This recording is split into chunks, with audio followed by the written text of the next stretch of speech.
Sim, sim, sim, amigos. Estamos aqui hoje para uma entrevista mais do que especial. Uma pessoa que talvez grande parte do Brasil conheça pelos seus livros, mas eu pretendo conhecer um pouco mais sobre ele, sua biografia, como ele chegou até o dia de hoje, como ele veio parar no Brasil. Estou falando de Lourenço Carrasco, escritor aí do livro Máfia Verde, está aqui com nós. Ou talvez eu devesse falar Lourenço Carrasco Bazua. Não sei porque você não deu o seu último sobrenome. Estou correto, Lourenço? Claro, claro. El nombre, Basúa es de mi mamá, ¿no? Porque en México paterno es primero y materno es segundo. No, mas es un placer. Yo también acompaño ahí tus pesquisas, tus trabajos y siempre interesantes, siempre instigantes, innovadores, etcétera. Entonces, a las órdenes. Vamos lá.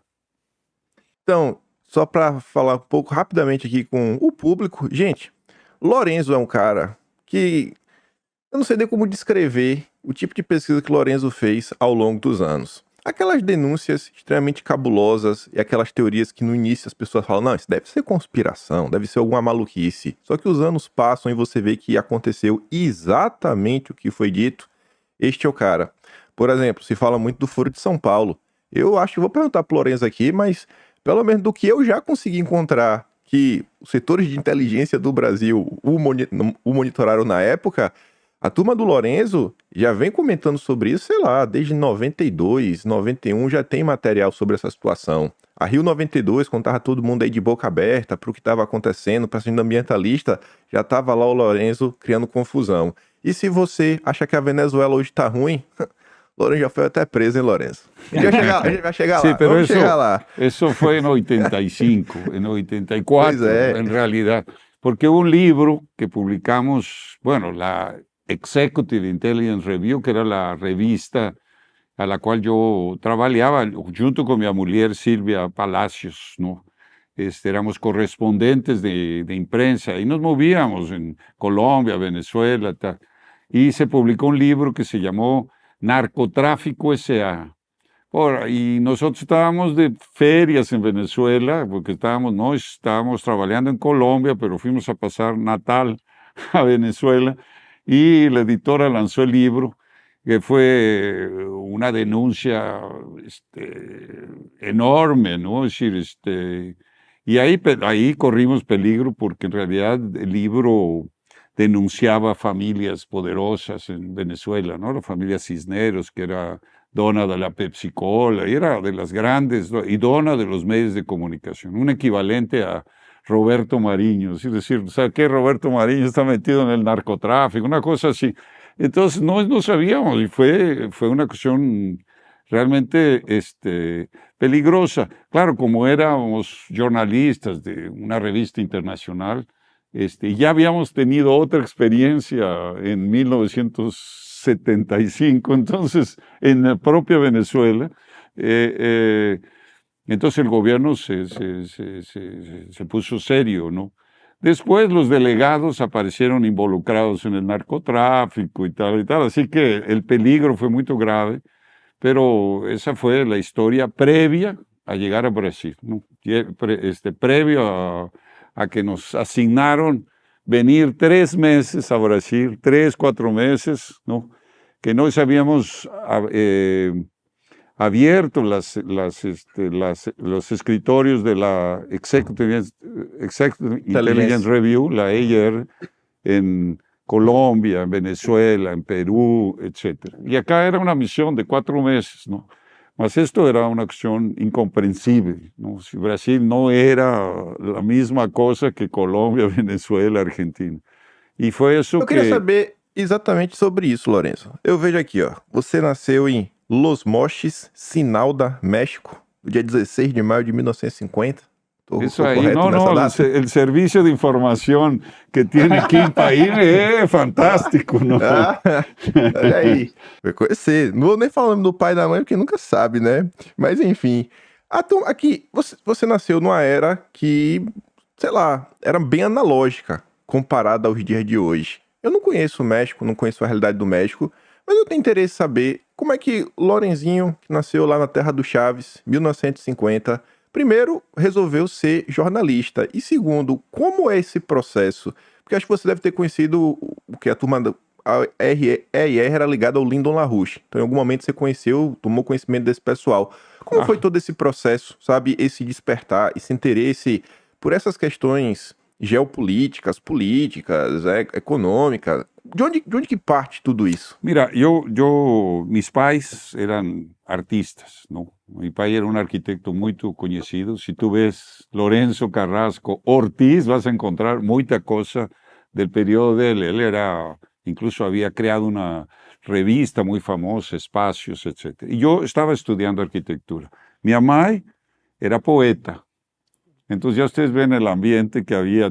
Claro, en ese momento pues era una cuestión ambiente en el lado de la izquierda, era el momento de la Revolución Cubana, el asunto de la justicia, los movimientos de liberación nacional.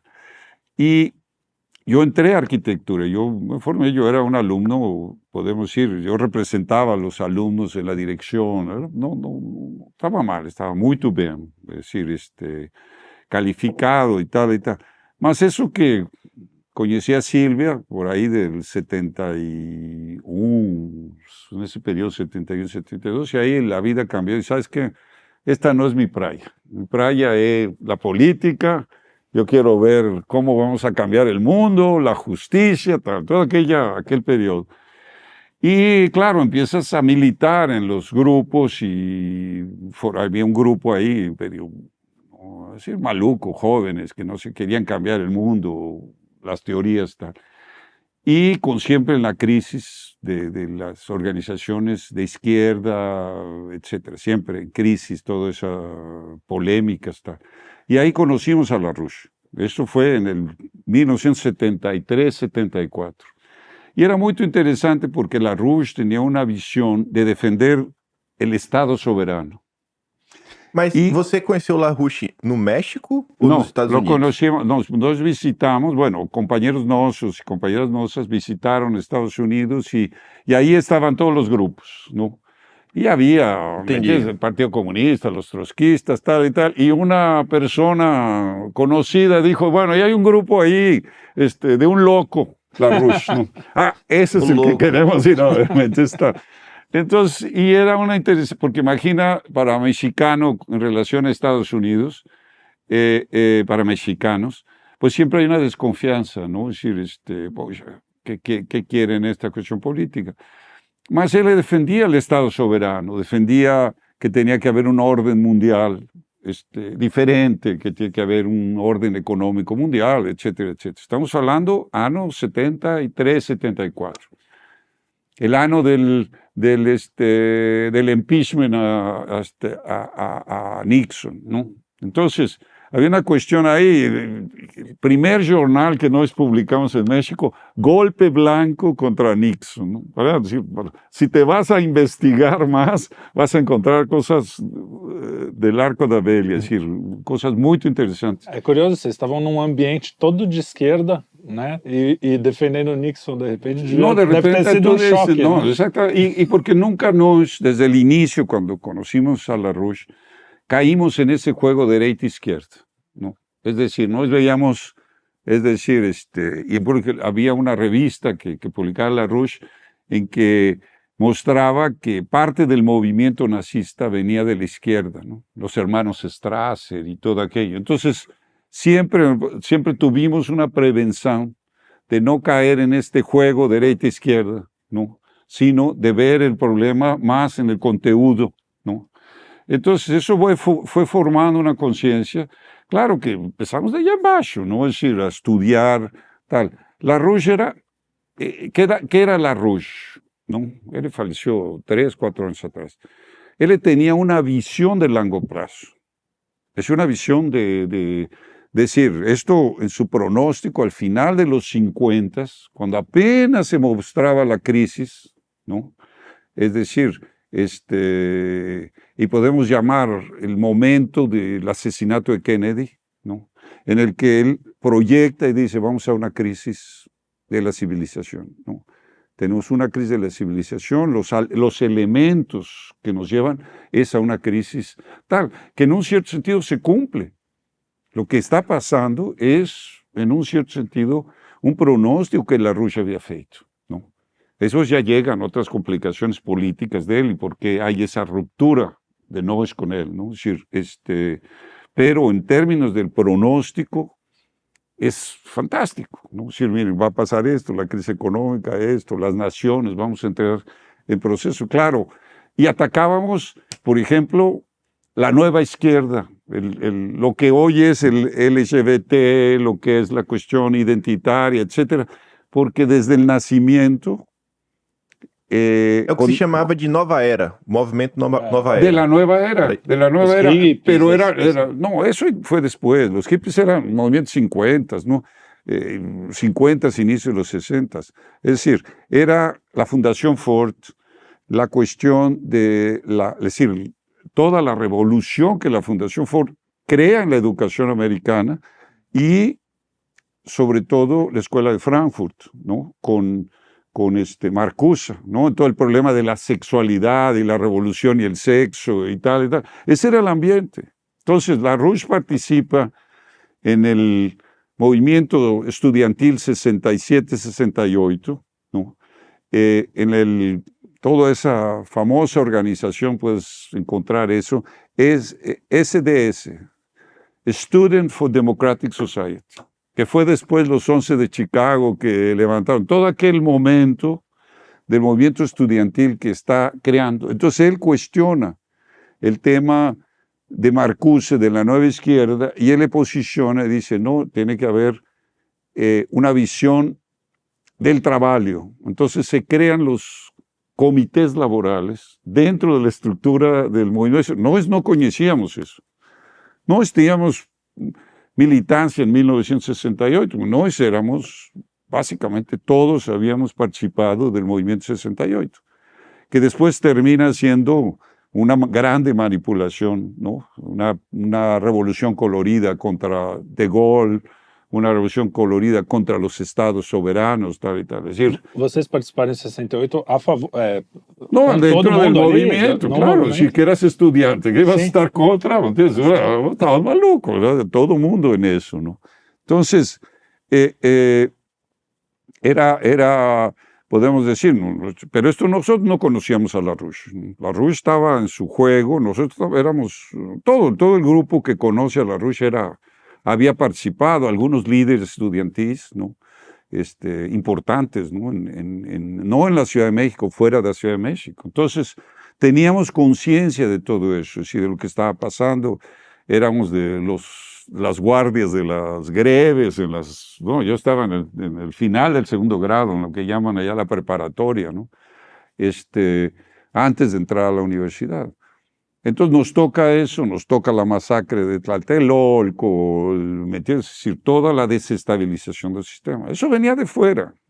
Yo digo que la primera revolución colorida fue 68, ¿no? Desestabilizar a De Gaulle, tirar a De Gaulle del campo, ¿no? Porque De Gaulle se oponía al sistema de Bretton Woods, es decir, quería el oro, ¿no? Es decir, decía, ok, el sistema tiene reserva de oro, yo quiero que verdaderamente sea oro, y eso era un tremendo obstáculo. Entonces, cuando tiran a De Gaulle lo desestabiliza en 68, sale en 69. Y ahí, en el 71, ¿qué acontece? Rompen los acuerdos de Bretton Woods. Es decir, se rompe el sistema de Bretton Woods, esto es Nixon, en agosto de 1971, y ahí comienza toda esta historia. Es decir, yo diría dos datas que para ubicar lo que está mirando LaRouche, el asesinato de Kennedy y la ruptura de los acuerdos de Bretton Woods. El asesinato de Kennedy porque también se opuña Kennedy a la privatización, es decir, a la Reserva Federal. Una de las razones de Kennedy era el acercamiento con Nikita Khrushchev, es decir, la ruptura de la Guerra Fría, que los neoconservadores que estaban emergiendo no querían, y el asunto de la Reserva Federal. Es decir, él sabía que la Reserva Federal era un engendro para controlar el sistema económico americano. Entonces, creas lo de Kennedy, ainda tienes 1971, agosto, el rompimiento de los acuerdos de Bretton Woods y el inicio de esta crisis. Ahí se inicia esta crisis. Y lo que estamos viendo hoy, ya en esta cuestión de la derrocada de todo el sistema global, empezó allá. Son los dos fatos. Y es lo que LaRouche va, podemos ir a visualizar. Estoy hablando en grandes rasgos, porque él estaba trabajando muchos aspectos que eran interesantes, es decir, de la política internacional. Bueno, entonces ahí nos entramos cuando, es decir, cuando todo esto ya está en formación, ¿no? Es decir, hay una crisis también en el año, empieza a haber una crisis en México, en muchas partes económicas, las recesiones, empieza a haber esto. Entonces, a partir podemos decir, de esa ruptura, vamos a tener inmediatamente las crisis del petróleo, inducidas por Rockefeller y tal, en el que tú empiezas a saquear el sector productivo y lo llevas al sector financiero. Porque los árabes tenían todo el dinero, pero no tenían en qué invertirlo, ¿no? Comprarse Mercedes, camellos electrónicos, lo que sea, pero lo que tuvieron que hacer es que ese dinero fue al sistema financiero. Todo el dinero del petróleo fue a crear lo que se llamó los petrodólares, ¿no? Y ahí vas a crear de los petrodólares un endeudamiento forzado de los países. Ahí vas a tener la crisis de la deuda que van a empezar a meter, es decir, endeudar forzadamente, ¿no? Hasta que en el final del 78, 79, ya nosotros dentro de la organización LaRouche, Volcker hace su revolución, eleva las tasas de juros y empieza a quebrar. Empieza Paul Volcker, que era el secretario era el presidente de la Reserva Federal, y ahí empiezan a quebrar los países, la crisis de la deuda. Es decir, el gobierno militar no cae por impopularidad, cae por la crisis de la deuda, ¿no? Es decir, la crisis en México... Só em termos temporais, só para ver se está mais ou menos. Nessa mesma época, o McNamara era o ministro da Defesa dos Estados Unidos. Foi também o que estava acontecendo no Vietnã, tudo isso ao mesmo tempo? Ou foi um pouco antes? No, era un poco antes, porque él fue con Kennedy, ¿no? Estaba ahí. Pero todo el movimiento malthusiano se va a generar, es decir, hay como un núcleo, de repente es como los ovos de la serpiente. Uh-huh. La cuestión económica, el asunto identitario, el tema económico, la crisis, tal y tal, las bolias que se van a empezar a generar. Es decir, nosotros hemos visto a partir de 71, bolia tras bolia, estorando, hasta que quiebra, bueno, Lehman Brothers en el 2008, tal y tal. Entonces, y hoy estamos a la espera de otra bolia. Ya quebraron este año, ¿no? El año pasado quebraron 2, 3, 4 bancos medios, ¿no? Entonces, porque es eso. Entonces, esto se combina, por ejemplo, hoy, para llevar rápidamente y después voltar, ¿no?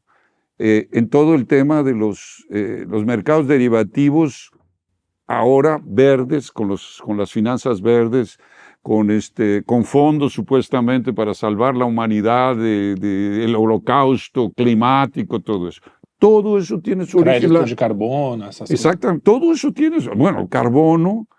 ¿Quién es el que impulsa esto? El Mr. Carbono es aquel canadiense que fue de los creadores del movimiento ambientalista. Ahorita voy a lembrar el nombre. Ahorita voy a lembrar. Lovejoy? Lovejoy, no, él es un ambientalista, no. Ahorita voy a contar. Es un banquero, petrolero, incluso, que fue el que presidió la Comisión de Medio Ambiente en 72. Y la Comisión de Medio Ambiente... Mauricio alguma coisa, ¿no es eso? Maurice Strong. No, Maurice Strong. Todo eso, 72, por ejemplo, son la Conferencia de Medio Ambiente y la Conferencia de Población. Estocolmo y la otra. Entonces, todo ese bolo estaba en una cuestión. Ahora, LaRouche entiende eso. Y no es solo LaRouche, sino todas las colaboradores, porque era un equipazo. La EIR no lo hacía LaRouche. LaRouche orientaba, era un esfuerzo de gente muy brillante, muy inteligente, gente muy brillante que realmente trabajaba en muchas áreas, que se va a reflejar en un cierto sentido en lo que tú estás descubriendo de repente, cómo esos caras adivinaban esto, porque era como un árbol, es decir, tú pegaste la raíz, ¿no? Y estás viendo crecer un árbol, ¿no? Con sus frutos, sus ramas y tal, ¿no? Entonces no es que sea novedoso, tal, es novedoso para esta generación. Pero si tú vas al origen, tú vas a ver que es una rama perfecta de árbol, ¿no? Entonces, eso fue, podemos decir, la llegada con LaRouche, por qué LaRouche cautiva. No solamente a nosotros, éramos 13 caras en Brasil, en México, y después viran 100 con escritorios en toda la República, en muchos lugares, gente en Roma, en Milán, en Wiesbaden, en Frankfurt, tal. Es decir, había una organización. Y en Estados Unidos, muchas ciudades, California, Chicago, Nueva York, Washington, tal. Entonces, un movimiento muy fuerte, porque estaba muy envasado en un pronóstico, ¿no? de la realidad que se venía confirmando. Claro, a veces exageraba LaRouche, preveía la crisis final cada 12 meses, entonces, bueno, algunas veces atinaba, otras veces no, mas él estaba esperando eso, ¿no? Y el sistema siempre encontraba una manera de que la bolia fuera creciendo, ¿no? Y que fuera saqueando la economía real, ¿no? Las industrias, las naciones, las familias, ¿no? El empobrecimiento creciente, esta diferencia entre los billonarios y la masa enorme de pobres en el mundo entero. Entonces ahí incluso se llegó a plantear, por ejemplo, en algún momento, cosas que hoy se discuten, el problema de la despoblación vía epidemias inducidas y tal y tal. Es decir, todo esto, si tú lo ves, todo lo que se escribía y se investigaba, es simplemente esto, pues es que era todo esto, es lo que está pasando ahora. Pero hoy lo que está pasando es simplemente la manifestación, el fruto de un proceso, de un árbol que creció con esas raíces podres y que está cayendo, está colapsando. Ahora, ahí viene el problema, es decir, ¿cómo es que no llegamos a Brasil, ¿no? Es decir, eso es el otro salto. Es decir, primero, ¿cómo llegamos con LaRouche? ¿Cómo llegamos a Brasil? ¿Por qué? ¿No? Sí. Entonces ahí viene el problema de que, bueno, la crisis de 1900, bueno, de la crisis del sistema de Bretton Woods, las bolias del petróleo, las crisis del petróleo son varias, que quebraron a Brasil. Entre outras coisas, quebraram no Brasil. Tanto é que nos anos 80 foi hiperinflação E até... daí a hiperinflação, etc. Tal. Chega... Em 78, inclusive, eu já me deparei com a nota explicando como o relatório do Clube de Roma serviu para também sustentar toda essa ideia da crise do petróleo, etc., e dar mais munição para a crise continuar, e que isso foi o que afetou ao Brasil. E na época, se você olha o contexto, o Brasil se colocava contrário ao que estava sendo debatido em Estocolmo. O Brasil e Índia foram os dois países que se levantaram, né, os países em desenvolvimento, os países de segundo mundo, para falar, cara, a gente não vai entrar nessa história aí de tem que acabar com a poluição. Não, estamos fora disso daí, isso é maluquice. A gente vai se desenvolver. Precisamos nos desenvolver. Países, vocês já estão industrializados. Toca o barco aí de vocês. Agora, no Brasil, a gente vai seguir avançando. E aí começaram a vir essas retaliações. No, exactamente, y es bueno que escuche, es decir, la acción del Club de Roma, porque era todo el tema malthusiano, ¿no? Que estaba ahí, es decir, la population bomb, ¿no? Es decir, toda la Fundación Rockefeller, la Fundación Ford, todo el aparato que después nos vamos a denunciar en Mafia Verde. Es decir, eso estaba generándose ahí. Era solamente acompañar cómo iban las cosas, ¿no? Y claro, la política independiente de Brasil durante el gobierno militar, porque todo esto está ocurriendo, ¿no? La posición de Brasil en los foros internacionales era una diplomacia independiente. Hoy es una brincadera, sinceramente. Es decir, Talvez que... o a Eco 92 do Rio não foi assim para mostrar assim, ó, viu, a gente conquistou o Brasil, viu? Quando No, más o menos, porque eso fue creado, bueno, ese fue un compromiso que hizo el presidente Sarney, ¿no? Porque entraba en esa onda ya ambiental, ¿no? Etcétera, y le tocó a Collor, ¿no? Pero yo escribí una cosa que dijo, Eco 92, el baile de la isla fiscal de Collor, ¿no? Porque fue el final de Collor, es decir, eso fue, la última fiesta antes de su colapso, ¿no? Del gobierno de Collor. Entonces, todo ese periodo, por ejemplo, del Club de Roma, la cuestión de la población, es decir, las reuniones de población, de medio ambiente, tal y todo, es lo que va a generar esta crisis. Estamos llegando a eso. Entonces, esta cuestión de que la COP 30, pues eso es simplemente copar la Amazonia. Es decir, la COP 30 es copar la Amazonia, es decir, totalmente enyesar, ¿no? Ese es el significado. Y eso va a ser estos 2 años cruciales para detener esa ofensiva, porque eso sí compromete la integridad del país, etcétera, etcétera. Bueno, todo eso va a ser crisis al final de la década de los 70, inicio de 80. Y ahí viene la crisis de la deuda, la moratoria de México. Nós tínhamos una relación con el presidente López Portillo antes de la moratoria.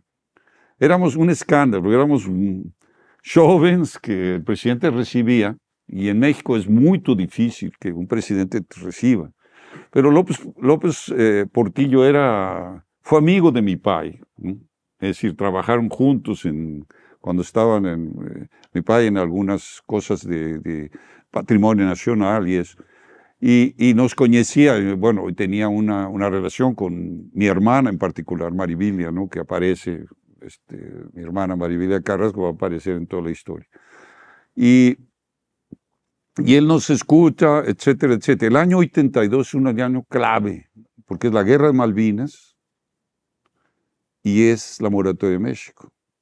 Entonces, en mayo, después de la guerra de Malvinas, después de que está toda esta cuestión en que se rompe el acuerdo de seguridad, ¿no? El TIAR, el Tratado Interamericano de Defensa, porque Estados Unidos no podía apoyar a Inglaterra en una agresión contra Argentina, en los acuerdos, ¿no? Pero apoyó, entonces quiebra el acuerdo. Y LaRouche es recibido por López Portillo en mayo de 1982, y López Portillo le dice, LaRouche, ¿qué hacemos?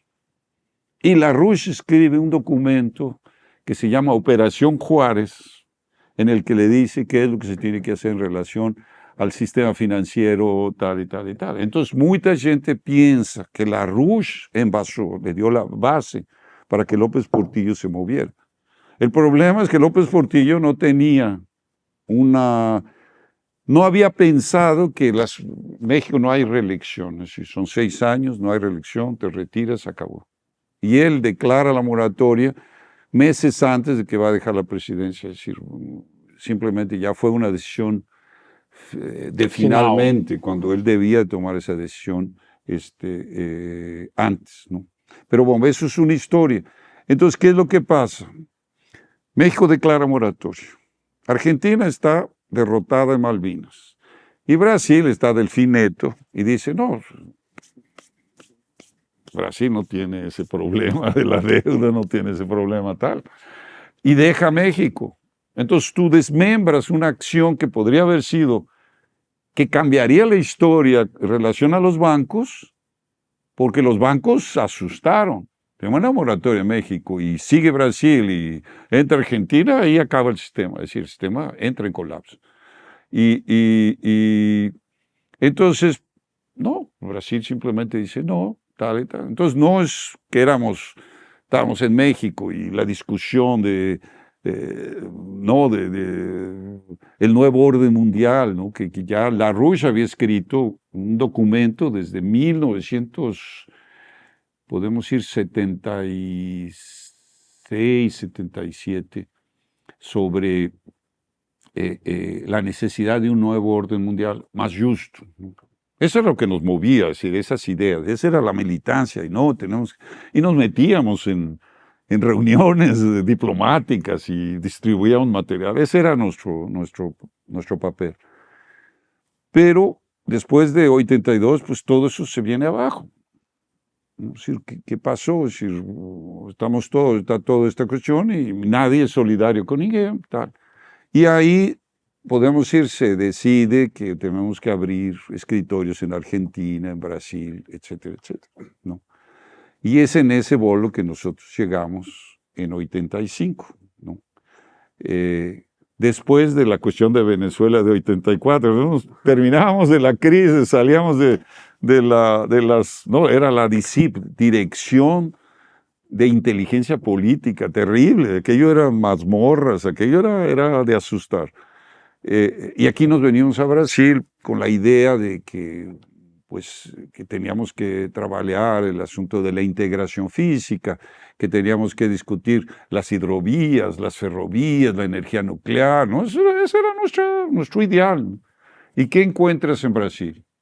Que no puedes hacer ferrovías, que no puedes hacer hidrovías, que no puedes hacer energía nuclear, que había que acabar con las hidroeléctricas, tal. Y ahí nos queda ¿qué? Espera, explicar quién es Greenpeace, quién es esto, quién es lo otro, quién es esto, tal. Y ahí mira nuestra operación casi mafia verde, ¿no? Atacar la mafia verde, defender tal y tal. Então aqui estava totalmente tomado, ninguém tinha uma ya no había segunda nada opinião. que hacer, estaba tomado. A partir de la Constitución de 88 está consolidado un régimen de apartheid tecnológico, un régimen de enyesamiento del desenvolvimiento. No puedes hacer nada. Y si lo vas a hacer, vas a tener que ser mochado, tipo Complexo Madera o tipo Belo Monte. Es decir, tiene que ser mochado. Entonces, nos metimos, era una cuestión loca, es decir, la división de WWF contra la hidrovía la hidrovía Paraná-Paraguay, Greenpeace contra energía nuclear y Amazonia. Es decir, empieza a investigar todo eso y da ese libro. Ya, claro que ahí viene, si tú ves el libro Mafia Verde, tienes mucho de documentos de la AIR, de las historias, Sí. tal, y muchas de las cosas que nosotros teníamos que bregar aquí, ¿no? Entonces fue una conjunción. Y eso fue, podemos decir, como yo dice ahora en la CPI, que estuve ahí en la CPI de Zonguis en el Senado, en agosto, creo, del año pasado. Es la quinta vez que vengo a esta casa. No al Senado. Mas em 91 você já tinha ido. Desde 91 ya decía Pues que esto iba a acontecer, que estaban invadiendo Brasil, que era una forma de invasión diferente. Y claro, yo era un conspirador, imagínate, en 91, ¿echa cuánto? 30 y hoy 32, en ese momento 33 años, ¿no? Entonces yo Quem insistía. é esse moleque que veio aqui falar esse monte de coisa? Cara, Não, entonces, você tinha 41. Você tinha 41. 41. Era um rapaz. Ah, mas já é um jovem senhor. É. sí, espérame, Mas- pero mas, era molecagem, ¿no? Yo era un moleque, el único que repercutió fue Mestrinho en Amazonas, era gobernador. Y ahí, claro que él tenía esa visión contra las ONGs, tenía aquella Ele vê de ironía. perto, né? No, y tenía Perto, y tenía la ironía y se enfrentaba contra las ONGs. Y ahí me llamó, ahí nos hicimos amigos, ¿no? Los amigos de No Gilberto site Mestrinho. oficial do Arquivo Nacional, quando você vai atrás de dossiês, eu acho que tem 63 dossiês sobre você.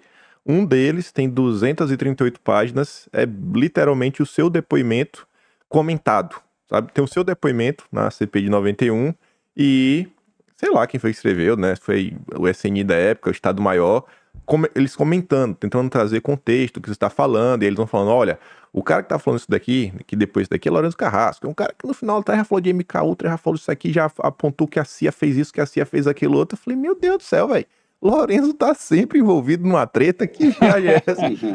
No, el problema es lo siguiente, mira, y todo esto comienza porque estaba yo en Brasil un día y tal, hicimos un relatorio, el libro, un relatorio sobre los bastidores del movimiento ambientalista. Ahí estuve, iba a traer, es que sí, iba a traer todos los artículos desde 88, 89, en el Jornal do Comércio, en Última Hora de Última Hora que publicaron una serie, ¿no? Última Hora era un jornal regional de Río. Dice, bueno, tenemos que hablar en algún lugar, no, o Globo no va a publicar, Estado tal, Folia, Estado de Sao Paulo, tal. El Estado de Minas publicou alguma coisa, pero era questão econômica, tal. Não, E como é que você, primeiro lugar, como é que vocês conseguiram esse relatório? Sabe, foi o quê? Um brasileiro que apresentou a vocês? Acho que seria interessante falar, porque vocês chegaram aqui em 86, beleza? 85, 85. Vieram para fazer uma filial da IR, né? Tem aqui os correspondentes do Brasil para conseguir notícia. E nesse processo, vocês devem ter conhecido pessoas aqui, brasileiros. Aí, nesse momento, vocês já conhecem pessoas que, sei lá, viraram amigo de vocês para a vida toda. Vocês já conheceram alguém que é do MSA, depois a gente fala, Movimento Solidariedade Ibero-Americano. Ou, não, vocês estavam aqui meio só vocês dois, vocês pegavam jornais, você e a Silvia ficavam lendo tudo que saía no jornal. Geraldo, porque a Geraldo Lino lo conocimos casi llegando, ¿no? Ya llegando, en el propio 85. Tal. Geraldo fue así como una cuestión providencial, porque podemos decir, hubo la conjunción ¿no? de lo que él sabía, lo que sabe mucho de historia, pero es una enciclopedia, ¿no? Linopedia, porque bueno, sabe todo, leído todo, tal y tal. Y es fundamental en todo el esfuerzo. Después tuvimos Víctor Grunewald, que fue muchos años colaborador en Río Grande do Sur, en donde pues tú encontraste ahí toda aquella cuestión del juicio, que el PT entró contra nós, porque estábamos levantando... Para o nosso público tomar conhecimento, o Vitor, que o Lourenço acabou de falar, em 94 o Vitor foi processado pelo PT, porque o Vitor falou que o PT era vinculado ao Foro de São Paulo. Exatamente. E aí falava que era algo infundado. Era infundado, exatamente. 94. Exactamente. O nível fue amigos procesado el movimiento de solidariedad, no solamente Víctor, Geraldo, tal, e tuvieron que ir a juicio. E é legal o pessoal mais novo lembrar que nessa época não tinha internet, para você pesquisar essas coisas era muito mais difícil, era documento primário, você tinha que ir no, sei lá, no Congresso. Porque eso lo vimos desde el inicio, eso incluso no es mérito solo nos, eso es la EIR, ¿no? Entonces, el abogado que va a defender a Víctor, a Geraldo, al MCA, es el abogado Graça Wagner. Sí. Que él había feito su propia investigación. Entonces, nós éramos muy amigos del obispo de Anápolis, don Manuel Pestana. Y en una reunión de Itaicí, de esas que hace la CNBB todo año, abogado, ¿no? Graça Wagner, que era un tributarista muy famoso, le dice, don Manuel, mire, que no sé qué, el Foro de Sao Paulo, dice, no, tienes que conocer un casal de mexicanos que ya tienen toda la documentación, ¿no? Y él estaba toda una documentación que había hecho en Miami y todo, ¿no? Sobre el foro del Foro de Sao Paulo. Entonces ahí es que por primera vez en Brasil se va a hablar de eso. Hay un folleto que se llama Lula y el Foro de Sao Paulo, agentes unimundistas. Eso allá en 1900, antes de que Lula fuera presidente, tal. Estamos hablando 93, por ahí, 94. Kim, que é el que tiene todo el archivo nosso. Eu comentei isso em vídeo recentemente. É de 95.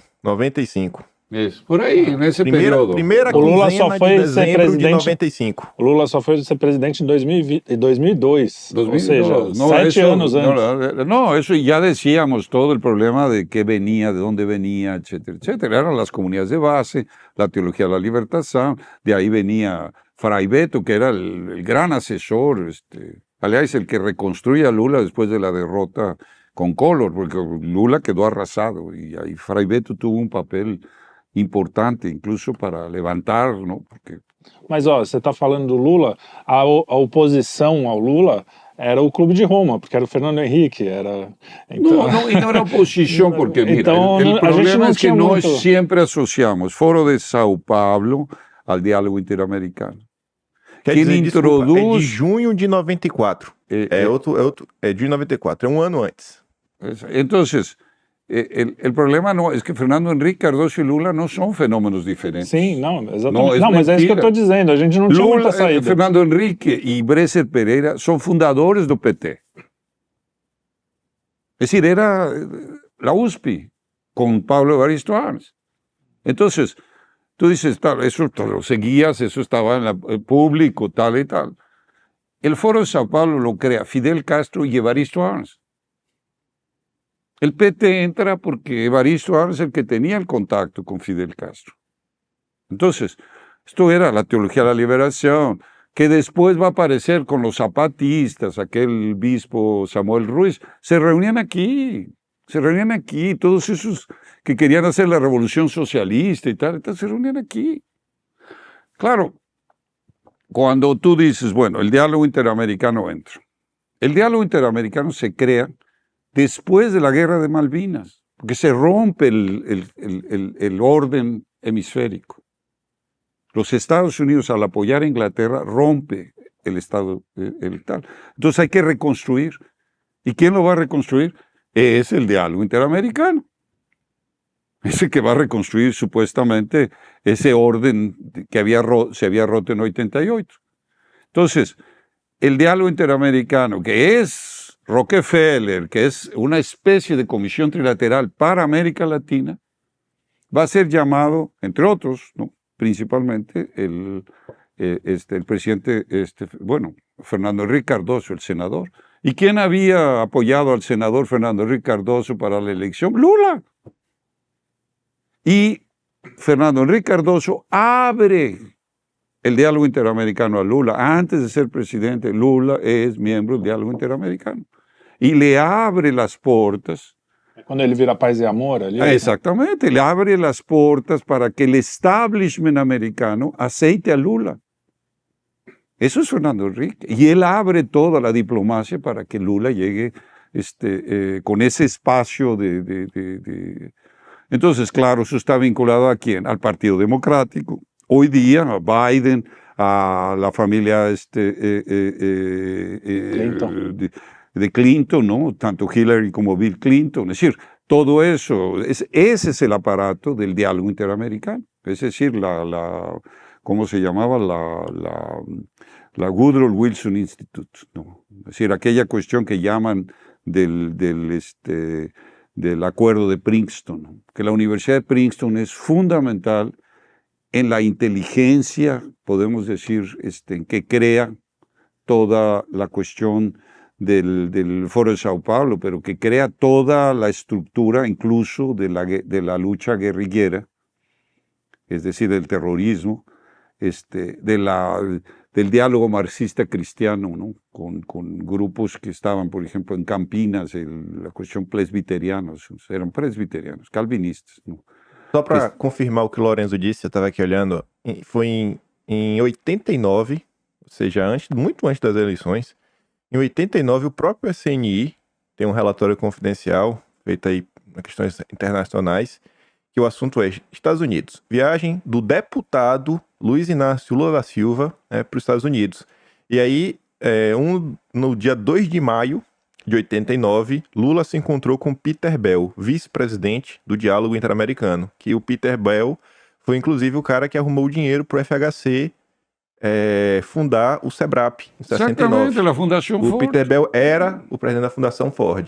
Exactamente, es decir, tú tienes uma moeda com duas faces. Sim. Tanto é que em 89 o Lula já era candidato a presidente. Teve uma eleição em 89. Ele perdeu pro Collor, né? ¿No? Entonces, ya estaban preparando eso.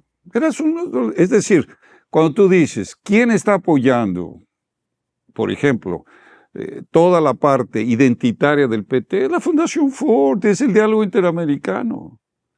Es en un cierto sentido, los capitalistas liberales, ¿me entiendes?, que están apoyando porque, es decir, ¿hubo algún cambio en la política monetaria del país con Lula? No.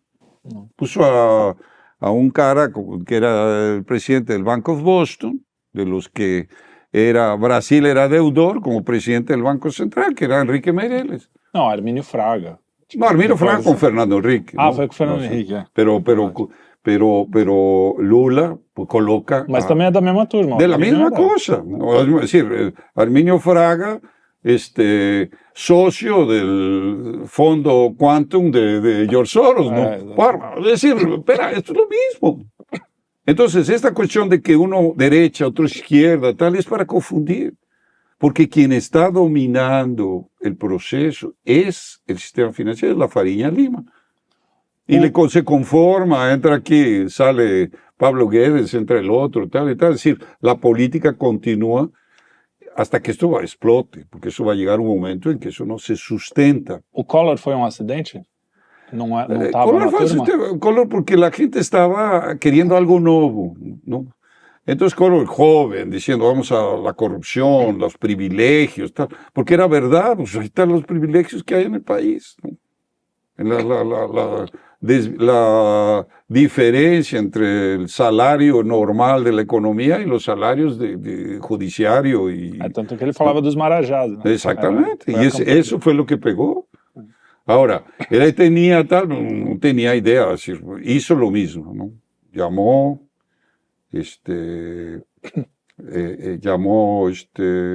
a Lutzenberger, lo fue a presentar, que era amigo del príncipe Felipe, ¿no? Del príncipe Charles, ¿no? Que andaban en la Gaia Foundation, tal y tal, y tuvo que entregar eso. Y la parte financiera con Marsilio Moreira, ¿cómo se llamaba? Márquez Moreira, una cuestión así. Es decir, siempre el mismo esquema. Te eliges en Brasil, tienes que entregarle el sistema financiero a los banqueros y la cuestión social y tal, a tal. Y lo demás lo compras, ¿no? Compras el Congreso, enmiendas y tal. Y ese ha sido el modelo, que está insustentable, ¿no? Porque llega un momento en que no vas a poder hacer más eso, ¿no? Entonces vas en esa crisis llegando a un momento de ruptura del sistema, ¿no? Y no es ninguna conspiración, tal, es decir, el sistema quiebra, es decir, los momentos en la historia quiebran. Vean lo que está pasando en el mundo. Es decir, las elecciones de Argentina con Milei, las elecciones en Chile con Boric, las elecciones en Colombia con Gustavo Petro. Es decir, El Salvador, ¿no? Que Salvador Bukele, ¿no? Bukele. Bukele es el que mejor entiende el momento, ¿no? Bukele es el que mejor entiende el momento. Bukele sabe que el sistema jugaba con derecha, izquierda, con conservadores liberales por 200 años. Él lo ubica. Sí, 200 años desde la independencia que nos han manipulado de esa manera. Y él se elige con 84% del voto. Tiene 95% del Congreso y va a empezar a cambiar la cuestión. Entonces, eso está siendo visto, ¿no? Como un modelo, que no debe de ser un ejemplo, ¿no? Bueno, eso está ahí, porque eso es lo que podemos decir. Prevé el tema, todo lo ambiental, indigenista, fuera de Sao Paulo, diálogo interamericano, todo el problema de la escuela de Frankfurt, lo que llama el marxismo cultural, todo eso está ahí, está en las revistas, está en la IR. Ahí tengo una colección, no sé qué hacer, si quieren te la mando, una colección de IR, ¿me entiendes? Porque está todo. Ahora, aquí hay dos cosas que es importante. ¿Por qué la ruptura con LaRouche? Y el método de inteligencia. Es decir, ¿cómo es que llegas a esto? Sí. ¿Me entiendes? Esto es importante porque eso es lo que se tiene que transmitir. La información es información. Que la información hoy vale y mañana no vale. Es decir, el problema es qué es lo que sustenta todo este análisis.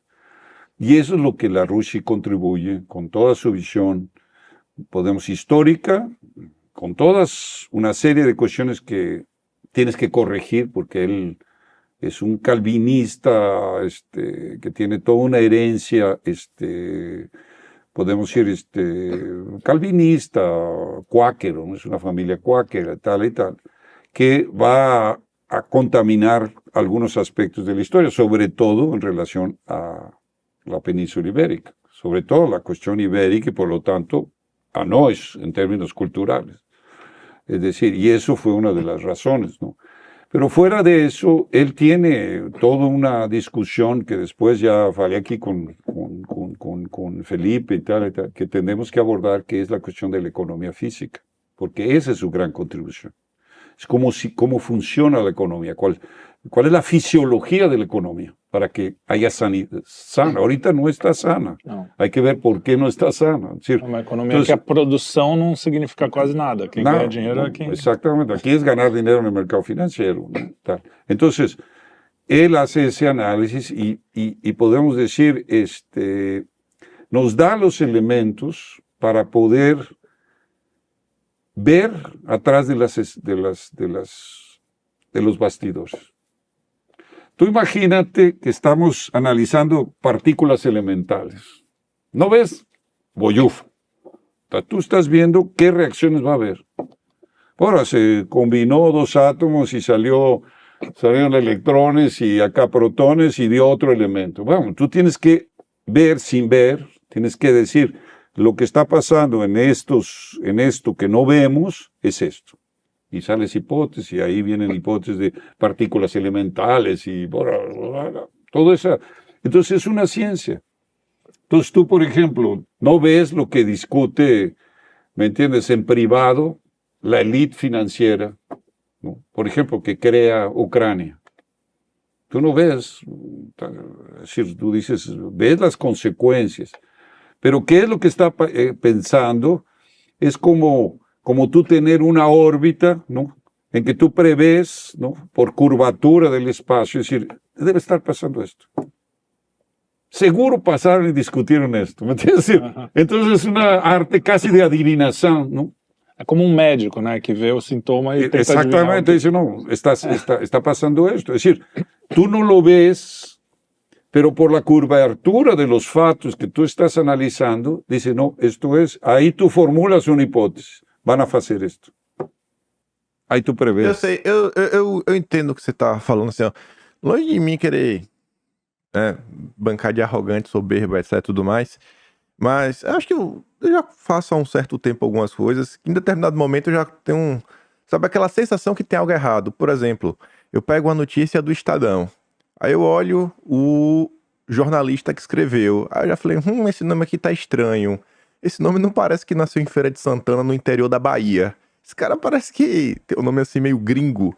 E aí você vai ver, no final do dia, o cara que tá escrevendo no Estadão é um membro do CFR, dos Rockefeller. Aí você fala, agora tá explicado porque essa não tava estranha. Exatamente. Mas você, assim, são pequenas nuances que eu sei o que você tá falando, que você vai vendo aqui, você sabe, cara, tem alguma coisa errada.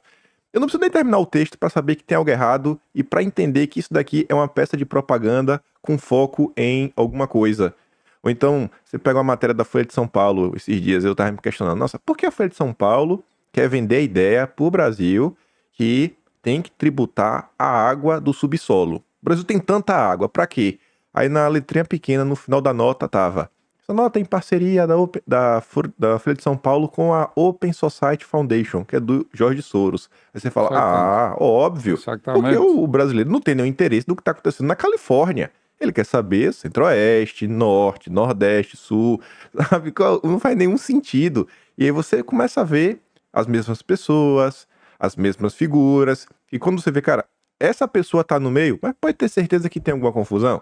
Pode ter certeza que tem alguma maldade sendo planejada contra o povo. Sí, es el problema, por ejemplo, aquí hicieron una entrevista que yo vi con Paula Schmidt, ¿no? Sí. Sobre el tema del jornalismo. Cara, no existe. Hoy no hay una cuestión en que tú puedes apelar, oye, una fuente, mira, te voy a dar un furo, tal. No, porque no interesa. Esto está todo comprado, es decir, son mercenarios, ¿no?, que escriben eso en la CNN, en la Globo News, etcétera.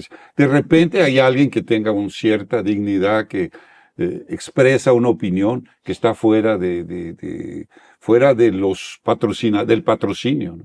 Hoy no hay jornalismo, hay patrocinio.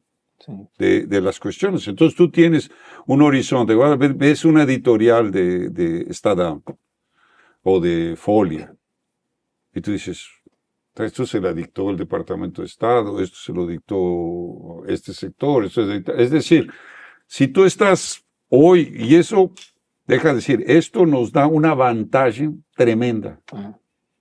Porque la gente no está acreditando en eso. Es lo mismo que el sistema político. La gente no está acreditando nunca a imprensa foi tão lo que la pieza está falando, ni lo que el sistema está falando.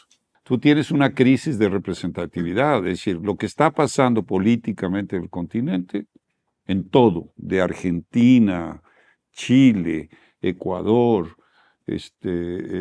Colombia, Venezuela, bueno, Venezuela, es decir, no se deja expresar, pero es la diáspora venezolana en todo, en México, en todos lados, ¿no? Argentina, Uruguay, tal, es una crisis de representatividad. La gente no acredita en las instituciones, no acredita en este juego. No mundo entero, ¿no? En el mundo entero. Ve, el gobierno de Schultz tiene 17% de aprobación. Andan discutiendo si van a mandar tropas a Francia, van a mandar tropas a Ucrania, es decir, eso está fundando. Entonces, está saliendo el sentimiento del alma profunda de las naciones. Es lo que se está expresando en los agricultores en Alemania, en Francia, ahora España, tal. Viene así, que comenzó en Holanda. Los caras formaron el partido de los agricultores, ganaron el Senado. Porque la realidad, ¿no?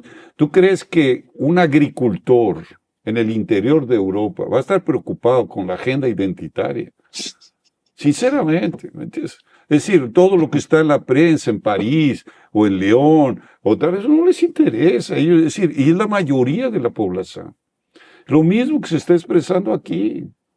No es un problema político, es una cuestión en que la gente salió porque no se siente representada por las instituciones nacionales, punto. ¿Cuál es el secreto de esto? No. Y tienes que suprimir eso, es decir, todo el mundo está. Boris llegó, exactamente una crisis de representación en Chile, ¿no? Gabriel Boris quiso meter una reforma identitaria y cuestión indigenista y tal, y se vino abajo. ¿Qué es la popularidad de él? Un 15%. Entonces, la gente no lo quiere, pero no hay una alternativa. De ahí viene el tema, y esto lo tenemos que conversar, de que la bola viene hacia nuestro lado. Pero hay que formular una política, tanto de trascendencia, de histórica, de cuestión cultural, tal, es decir, de los valores, podemos decir conservadores, sadios, de principios y valores, con una concepción económica de qué vamos a hacer con el país. Porque no es solo los valores. De nación. No es solo los valores, no es solo la fe que la gente tiene, porque la gente tiene fe, y la gente que se está expresando es gente que tiene un sentido de trascendencia. Tú puedes discordar, puedes tener una visión tal, pero es un sentido de trascendencia. Ahora, ¿cómo llevas eso a construir civilización? Yo siempre digo, es una triade: devoción, misión, civilización. Es decir, no basta que tú eres devoto de algo religioso, no basta que tú, es decir, tú tienes que tener una misión que se convierte en un proceso civilizatorio. Y eso es lo que está afrontando con la realidad, es decir, porque también si no estás en la realidad, bueno, pues estás pensando que Dios va a resolver, va a hacer el milagro, tal y tal. Pues el milagro lo tenemos que hacer, no es a nombre de Él, si quieres, ¿me entiendes? Entonces, temos que formular, e isso é uma das coisas que eu quero... não estou falando que religião não é realidade nem transcendente. na verdade, na realidade prática, né? No, es decir, decía San Agustín, ¿no? Es decir, una cosa es creer y otra cosa es cómo crees. ¿De qué manera tú encaras esa creencia? Una cosa es creer, ¿no? Tú crees y tal y tal. Y otra cosa es de qué manera tú te sientes dentro de eso. La misión, ¿no? Es decir, el sentido de que tienes que responder a esa cuestión trascendente. Y Kim, mira, el problema es cuando preguntas, bueno, ¿y cómo? Si le falabas a las paredes y ninguém te estaba escuchando. Pero no estábamos pensando en la posteridad. Es decir, no estamos pensando, pero tenemos que decir la verdad. Si eso, con aquella cuestión de que la verdad y el bien se difunden a sí mismo, es decir, lo que llaman bonum est diffusivum sui, ¿no? Es decir, el bien se difunde a sí mismo. Hay que hacer el bien. Ah, no, que todo el mundo es un ladrón y tal. Yo voy a hacer el bien, ¿me entiendes? Yo no me tengo que reportar a este mundo, ¿no?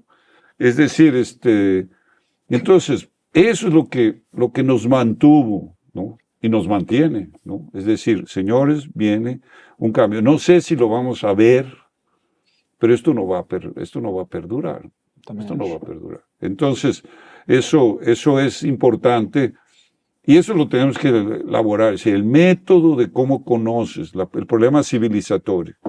Porque, por ejemplo, el maltusianismo no es una cosa nueva. No es una cosa nueva. Es la cosa más antigua. Es la cosa más antigua. Porque las élites oligarcas siempre consideraron controlar la población, ¿me entiendes? Tal, si eran los esclavos hasta cierto punto, porque no voy a alimentar inútiles, ¿no? Es decir, sistema desde Babilonia, Persia, Roma, siempre hubo una tendencia maltusiana. La oligarquía es maltusianismo. Es una cuestión. Entonces, claro, cuando tú dices, pucha, hoy surge este maltusianismo, ahora net zero, ¿no? Es decir, carbono cero. Como dice, yo mandé un tal, carbono somos, no, nos quieren reducir, ¿me entiendes? Es decir, porque nosotros consumimos carne y tal, y entonces hay toda una tendencia, ahora vamos a eliminar la producción de alimentos. Eso es por eso que reaccionó Europa. Todos los agricultores han dicho, no aceptamos eso. Y yo creo que esto tiene que contaminarse a la producción aquí, no simplemente conformarse de que estamos... no, porque mucha gente está escuchando el canto de la sereia, ¿no? O sea, vamos a ganar dinero con los créditos de carbono. No me tengo tal, yo entrego una parte del área para forestar y vamos a dejar de producir alimentos. Es decir, hay una intención maligna, ¿no? Atrás de esto, ¿no? Es decir, entonces, por eso, es decir, entender la historia, la inteligencia aquí es historia. No es araponaje, no es estar espionando. La inteligencia, tú descubres la historia cuando tú entiendes que lo que está pasando aquí tiene una raíz. Entonces, cuando tú tienes esa raíz, la ecuación es lo siguiente: presente, pasado, presente, futuro. Es decir, partes de aquí, nunca te separas de todo, no estás desarraigado, porque tú puedes ir a un arcaísmo, lo mejor, el pasado siempre fue mejor, toda aquella cuestión, y vamos a volver a la monarquía y tal y tal. Sí, ótimo, yo creo que la monarquía tiene su mérito, pero no me voy a quedar en el arcaísmo de decir tal. Es decir, estamos en el presente. Es decir, ¿qué es lo que va a pasar? Entonces tienes que ir atrás, tal, y no puedes desarraigar el presente y del futurismo. No, seguramente el futuro va a venir y tal, yo tengo la esperanza. No, presente. Entonces, pasado que hace presente, presente que piense el futuro, pero arraigado. Si la raíz estás en el presente. Entonces, tenemos que mantener eso. Y si tú lees la historia, porque eso es lo más importante de un proceso, ya no jornalístico, de análisis estratégico, es historia. Historia de la civilización, cómo son las civilizaciones, tal. Porque no estamos en una crisis de civilización, una crisis civilizacional. Entonces, nós temos que ver cuál es la dinámica de eso. Entonces, ¿qué es lo que pasa en una crisis de civilización? Que las minorías creativas dejan de dar respuesta, las minorías del poder dejan de dar respuesta. Esto que estamos hablando del jornalismo hoy. Pero eso es lo que pasa en Hollywood. Es decir, Hollywood dejó de cautivar, que hoy es identitarismo, tienes que meter todo hasta la Disney, ¿no? Ya convirtieron al Pato Donald en es identitario, transexual, etcétera, ¿no? Entonces ya no tienen, ante el problema que enfrentan, ya no tienen solución. O charme, né, que eles tinham para El charme. Los ingleses eran unos filhos das mães, pero la gente los imitaba porque era el charme de todo lo que era el imperio, ¿no? Todavía hay ves los desfiles del príncipe, de los príncipes y tal, la boda, el matrimonio del príncipe Charles con su mujer, ¿no? Después de que rechazó a Lady Di, ¿no? ¿Tú crees qué popularidad va a tener eso, no? Sí, en el pueblo que cree en la monarquía en Inglaterra, ¿no? Entonces eso es lo que está pasando con las élites americanas. No están cautivando más. Entonces, ahí es otra vez la bola viene acá. Entonces, todo lo que ves en la imprensa, lo que ves en el globo, tal, entonces está decayendo, porque no hay más charme, no hay más, no te atrae más. Entonces, ahí es donde viene la cuestión de que surgen, esto es, la historia de las civilizaciones de Arnold Toynbee, ¿no? Del historiador del Imperio Británico, que al final de su vida se convierte al catolicismo, cosa que el sistema no gusta de esas cosas, ¿no? Pero él explica esa cosa muy bien, ¿no? Es decir, cuando una civilización se funda, crece y empiezan los problemas, tiene que haber una élite que resuelva con creatividad. Cuando esa élite no resuelve, es cuando aparecen las masas religiosas y aparecen, podemos decir, soluciones nuevas, porque la mente que creó los problemas no tiene condición, el mismo estado mental de resolver la crisis. Es decir, la crisis lo creó una forma de pensar. Esa forma de pensar no va a resolver la crisis. Y eso es lo que está pasando. Entonces, estamos en el final de un periodo en el cual las posibilidades creativas nuevas de dar soluciones tienen una posibilidad enorme. Incluso desde el punto de vista de la fe, de la cuestión de los valores trascendentes. ¿Tá? Entonces, solo que hay que estructurar de la misión al proceso civilizatorio, ¿no? Es decir, la construcción, qué orden queremos construir, porque hay que resolver el problema de la justicia social, no es brincadera lo que está pasando, ¿no? Es decir, tú estás en Australia, lá no hay tanto problema como aquí, pero aquí lo ves en las ruas, ¿no? Es decir, lo ves en México, ¿no? La criminalidad por todos lados, es decir, es asustador, ¿no? Es un colapso, ¿no? Los Estados Unidos... Sinto que as pessoas, eu digo assim, eu sinto, já de quando eu, sei lá, era mais jovem, que as pessoas meio que se acostumam com a situação, às vezes, que vem nas ruas, de olhar pro lado e falar, favela ali, né, o morro, normal, né, não se importa. Não que seja pior, assim, meu Deus, etc., mas eu digo o seguinte, que as pessoas têm que olhar para a situação que o Brasil está e ainda se sentirem chocadas, sabe? Assim, não sei quem morreu, não sei quem foi roubado e morreu. É normal que acontece no Brasil, né? Todo dia mata alguém. A gente tem que parar de achar normal essas coisas. Eu acho que esse é um dos primeiros pontos. Quando eu olho assim pro Brasil, falando aqui em questão, poxa, a gente tem que pensar em algo maior, mais estruturado. Às vezes eu olho até para a própria dita direita, que é um termo que no passado não era nem tão utilizado. Eu tentando entender a história com meus próprios olhos, lendo jornais da época, lendo o que está no Arquivo Nacional, eu vejo que não se debatia a política dessa forma. Normalmente você associava o político ao seu partido. Hoje em dia os partidos não representam mais quase nada. E aí,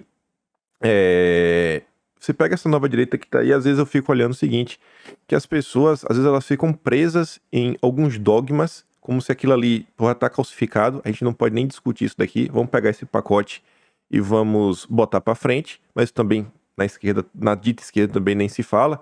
E outro problema que eu vejo no brasileiro é uma falta de entendimento da própria história e às vezes olhar para, sei lá, mais de 100 anos da história brasileira, você pega do início da República, em 1889, até, sei lá, até os dias de hoje, tudo foi ruim. Você pergunta pro cara, pô, mas, sei lá, o Dutra não fez nada de bom. Não, não fez nada de bom. Venceslau Bron não fez nada de bom. Não, não fez nada de bom. Arthur Bernardes. Bernardes não fez nada de bom. Não, não fez nada de bom. Floriano Peixoto não fez nada de bom. Todo mundo foi ruim. Aí você fala, poxa, enquanto isso você olha pros americanos, os caras têm filmes onde tratam, sei lá, que Abraham Lincoln era um grande matador de vampiros, era quase um super-herói. Você fala, poxa, um país tá pegando assim os seus pais fundadores, levando assim a um novo patamar, que são quase super-heróis, sabe? Que foi quase um milagre que resultou na América. Agora, o Brasil não, só tem vilão. Ninguém presta. No, pero eso ninguém es faz una nada bom. estrategia, mira, eso es una estrategia cultural de dominación, ¿no? Eso no es por un sentido de que brasileiro. No, yo siempre me extrañaba porque cuando ya falabas con cierta gente, ¿no? Brasileiros decían, no, es que el brasileiro es así, como en tercera persona. ¿Cómo que el brasileiro es así? No, tú eres brasileiro, ¿no? Es decir, eres así. Entonces habla con una tercera persona, que quiere decir que adoptó una visión del país impuesto de fuera. Es decir, tú no puedes hablar, por ejemplo, bueno, la figura más ignorada es José Bonifacio, que es el que crea este país. Es decir, el que crea el país es Bonifacio. Es el que tiene un proyecto, una misión, incluso contra la esclavitud, proyecto económico. Que el cara era colega de Humboldt en la escuela de mineración de Freiburg, ¿no? Es decir, era un cara vinculado a la élite Ele europea. era nível Founder Fathers, né? No, era do mesmo nível intelectual desses Founder caras, Fathers, né? ¿no? Con Leopoldina y tal, que tenía una noción también muy boa, ¿no? Ellos dos, ¿no? Ellos dos son los que crean, inventam este país. Isso é muito interessante. Mas é engraçado, porque aí o pessoal vê um defeito dele, que todo mundo tem, e fala, não, mas ele tem esses defeitos. Aí, ele é ruim. Aí joga tudo fora. Bueno, todo. Y entonces, no, y el portugués es así. Bueno, pero espera, el portugués, con las navegaciones, crearon civilización en toda la costa africana, le dieron vuelta, cambiaron, fue uno de los elementos más importantes del Renacimiento, cara. Do Renacimiento, que todo el mundo habla, no, el Renacimiento italiano, y tal, el iluminismo, tal. No, espera, la gran cuestión fue del dominio de Celta en 1415, ¿no? La conquista de Celta, y el inicio de la navegación, la circunnavegación de África. Sí. Y después en el lado de América, pues Cristóbal Colombo, tal y tal. Ahora todo eso se borró. Portugueses son, no sé qué, aquella cuestión que escribió, ¿cómo se llama? No, la idea portuguesa, que nosotros cargamos una herencia portuguesa, ¿cómo le llaman? Tal. Es decir, es un desprecio. Porque las potencias que dominaron a partir del siglo XIX impusieron una visión. Aquello que dice en 1984 George Orwell, quien domina el pasado domina el presente y domina por supuesto el futuro. Entonces, si yo te digo a ti que tu historia es esta, mira, tu papá es ruin, tu abuelo es ruin, tu abuelo, no, ustedes mataron a los indios, ustedes hicieron eso. Porra, vas a buscar, no, pues por favor, perdóname, ¿no? Es decir, me perdonas, por favor, y tal, y tal. Y los que crearon eso son los peores colonizadores, que fue Holanda, Inglaterra, Bélgica, los Estados Unidos, Francia, tal. Os que mais massacraram. Massacraram. ¿Dónde está el mestizaje de todas esas potencias? A Bélgica, o que fez no quisieron el Congo belga. ¿No? Entonces, nós creamos civilización. Digo, nós porque nós somos la matriz ibérica. Creamos civilización. Los españoles crearon 500 ciudades en menos de 100 años. ¿Cómo iban a crear eso si no fue porque había un proceso de civilización? Devoción, misión, civilización. Y los portugueses construyeron ¿cuántas ciudades? Não, e o que era sair da Europa de barco naquela época? Era tipo ir para Marte, né? No, Era uma aventura exactamente, fora. era el programa espacial, era el programa Apolo, ¿no? Exato. Entonces, ahí es donde tienes que combatir.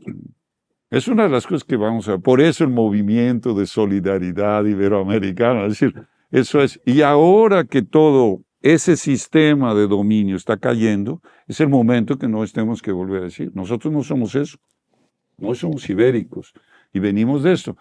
No que vamos a imitar España, porque ahí vienen los hispanistas, decir, no, España y tal y tal. El problema de España es que dejó de ser España. El problema de Portugal es que dejó de ser Portugal. Sí. ¿No? Entonces, pero no estemos, incluso la misión como filios o netos de reconstruir eso, ¿no? No hay salida para Europa, excepto la inmigración hispana a Europa, hispana ibérica a Europa. Francia está celebrando, Francia celebra el aborto, salen los jóvenes a celebrar que el aborto está en la Constitución, ¿verdad? ¡Qué logro! Como se fosse Copa do Mundo. Vamos poder matar bebês. Que Exactamente. Bom, né? Ahora tenemos derecho constitucional. Y mientras los musulmanes haciendo filios. Entonces, no es el problema que los musulmanos hagan filios. El problema es que los franceses y los europeos no hacen. Entonces hay que ir con una bola de hispanos, de peruanos, de brasileiros, tal y tal, a enseñarles nuevamente cómo se hacen filios. Es decir... É até bom, né? É legal, gostoso. No, pues, bueno, es decir, enseñar, decir, tal, porque eso es. Es decir, es una sociedad que se está autodestruyendo. En ese momento es cuando no tenemos que traer las raíces nuestras. Señores, no somos eso. Está en crisis todo eso, pero si representamos esto. Mira, los Estados Unidos, con todo que migración trae mucho crimen organizado y tal, estaba yo viendo Carson, ¿no? Diciendo que es como el Imperio Romano, tal y tal, es decir, que los Estados Unidos. Yo discordo de eso porque dentro de esto, pues hay mucho hispano, ibérico en Estados Unidos, ¿no? Es decir, México tiene 40 millones de mexicanos en Estados Unidos. Mexicanos, no descendientes, mexicanos. La segunda ciudad más importante de México es la Ciudad de México, Los Ángeles. Hay más mexicanos en Los Ángeles que en Guadalajara, que era la segunda ciudad. Entonces, es un fenómeno que se va a tener que analizar, porque obviamente los Estados Unidos dejan de tener ese papel hegemónico, pero no quiere decir que va a colapsar como Roma. No va a colapsar como Roma. Es decir, va a haber una configuración cultural, es una revolución cultural. Si tú vas a California, vas a comer bien, tienes que comer comida mexicana, vas a escuchar música, son los mariachis, ¿no? Y la cuestión religiosa de la Virgen de Guadalupe y todo esto, ¿no? Pero esto es, podemos decir, es una característica, ¿no?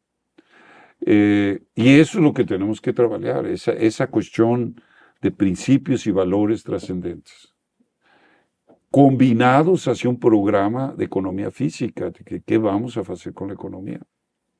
¿Cómo vamos a llevar esta masa de desheredados a ser nuevamente ciudadanos? No es porque se firma por la Suprema Corte de Justicia un decreto en que todo el mundo es ciudadano. Pero no son, porque no están teniendo sus derechos. Entonces, ahí viene la misión, ¿no? Esa es la misión, ese es el trabajo hoy que tenemos que hacer. Ahora, falta una cosa que tú querías saber, ¿por qué la ruptura con LaRouche? Isso. ¿No? ¿Por qué, si esto estaba por qué viene la ruptura? Mira, y eso es muy interesante porque tiene que ver mucho con el trabajo ahí sí que nos hicimos, ¿no? Bueno, LaRouche es preso por una cuestión falsa de que él vendía títulos, una cosa así, es decir, una cuestión de que LaRouche venía creciendo y venía siendo influyente, ¿no? y empieza a haber una persecución muy clara contra la RUSH, 86, 87, especialmente después de que, ¿no?, la moratoria de México, tal, y la influencia que empieza a tener especialmente en América Latina, en Iberoamérica, ¿no? El cúmulo es cuando se publica el libro O complot para aniquilar las Fuerzas Armadas y las naciones de Iberoamérica. Entonces, el Pentágono manda decir, a través de algunas publicaciones, que es muy preocupante que las Fuerzas Armadas de Iberoamérica escuchen más a la RUSH que al Pentágono, porque estábamos denunciando cuál era el plan, etcétera, etcétera. Cosa que se confirmó. Ahí está Argentina, vean toda la persecución a las Fuerzas Armadas aquí.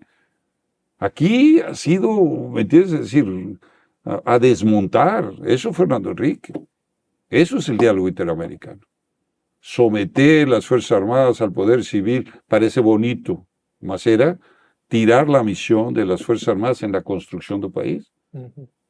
Entonces, eso es lo que denunciamos en el libro El complot.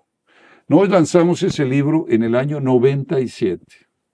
Era más o menos ahí estaba 94, fuera de Sao Paulo, era toda esa cuestión. Y eso va a ser bestseller dentro de las Fuerzas Armadas. Aquí, bueno, en México fue 94. El Estado Mayor de México publica El complot en 2 tomos, 5,000 copias, lectura obligatoria en el Estado Mayor. Imagínate eso, es decir, eso es ese libro que anda por ahí todavía circulando. Aquí sacamos, no sé, más que eso, ¿no? Porque hicimos 3 ediciones, pero en Argentina, en Paraguay, en Chile, en Colombia, es decir, en el propio Venezuela, ese libro se hace un bestseller. Entonces, denunciando que el plan es desmontar y africanizar el continente. Si tú ves ahí africanización del continente, ¿qué está pasando? Estamos africanizando. Sí, la miseria, la falta de Estado, tal y tal. Es decir, entonces eso es una de las cosas que llama la atención. ¿Cómo es que vimos eso, no? Pues obvio, ya expliqué, es decir, cómo estaba esa raíz. Entonces, cuando la RUSH sale de la prisión, que va a ser por ahí del 93, 92, 93, no, sale 94, ¿no? Sale ya, yo digo, en un acierto muy extraño, porque él simplemente no quiere saber nada más de Iberoamérica. Entonces, obviamente hubo alguna cosa de negociación, ¿no?, en el que retira, ¿no? Todos nosotros éramos, es decir, la organización no existía porque recibíamos grandes salarios como correspondentes de empresa. No, era porque nosotros teníamos una misión de que queríamos esto, la integración de Iberoamérica, los valores. Y ya en ese momento empezamos a tener un sentido más profundo de que era necesario un rescate de la espiritualidad, un rescate de los valores espirituales trascendentes. Y eso chocó, ¿no? Entonces, acabó toda la organización, desapareció todo en América Latina. En México, durísimo, las operaciones, tal y tal. Ahí yo puedo platicar después cómo aparecen otros actores que prefiero ahorita no tocar, pero, y ahí nos decidimos, estoy ya hablando de 2003, pero esto ya venía desde 98. 98, 2000, ya era una situación muy difícil. Y ahí decidimos que nos íbamos a continuar, porque teníamos la editora en portugués, teníamos los libros, teníamos esto, Mafia Verde, que nos salvó, era nuestra cara, porque se vendía y se vendía y se vendía, y por eso es que nos conocen por ese lado contra el ambientalismo, maltusianismo, pero en realidad todo esto que estoy planteando es en realidad la base de todo el trabajo. Es decir, lo que queremos es un orden económico diferente, ¿no? De justicia, de verdad, etcétera, de rescatar los valores tradicionales, etcétera, etcétera. Entonces, esa es un poco la historia de ese momento. Ahí tenemos dos apoyos. Uno es el coronel Seineldin, ¿no? Que es el líder de los Carapintadas, ¿no? Que había aparecido en el libro Complot, ¿no? Era uno de los que escriben en el libro Complot. Escribe él, escribe Noriega, escriben otros. En Brasil escribe el general, hace la introducción general Tasso Vilar de Aquino, que es un baita general intelectual que entiende muy bien lo del complot. Su filio, el almirante, que él está vivo, el general ya falleció a casi 20 años. El filio, que es el almirante, almirante Sergio Vázquez Tasso de Aquino, que fue quien asina. Y el libro se lanza en el Club Militar. Y en la Cámara de Diputados, el general Tasso Vilar de Aquino y su filio eran muy amigos del diputado Bolsonaro. Y Bolsonaro es el que organiza en la Cámara de Diputados una sala para hacer el lanzamiento del libro. Para que veas cómo es la historia, ¿no? Es decir, de estas cuestiones. Se conecta. No, y esa historia. No, yo no estoy aquí diciendo si éramos esto, si éramos lo otro. No, estamos diciendo esto es así fue. No me pregunto, yo no tuve que ver con eso. Bueno, Seineldin, que era aquí un gran militar, es decir, falleció 10 años atrás, es decir,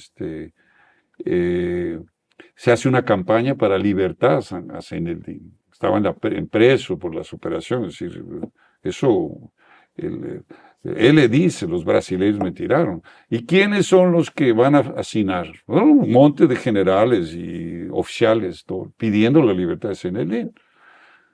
Entre ellos el presidente João Batista Figueiredo, del cual yo me reuní es decir, como jornalista en su casa, en su apartamento en San Conrado, que es para ser un expresidente realmente de mucha modestia, ¿no?